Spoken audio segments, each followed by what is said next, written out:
Okay, so we're going over how to tune your ukulele using one of these snark tuners.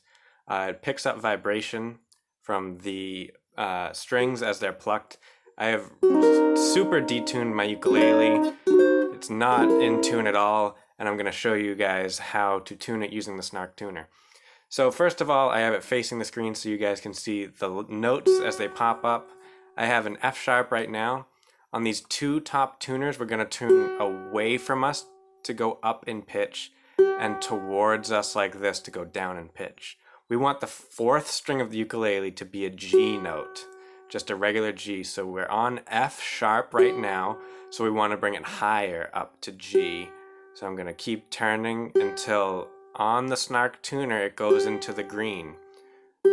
Right there. If you tune a little too much, it'll go into the yellow.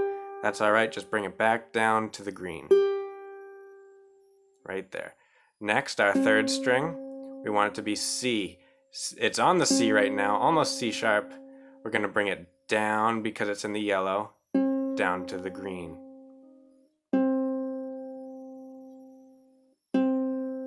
Perfect.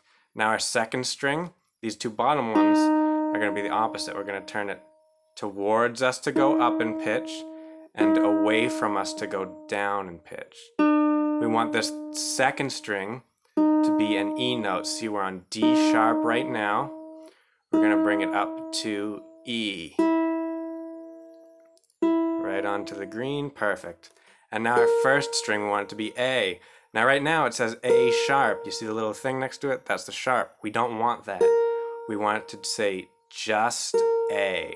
So sharp is higher than A.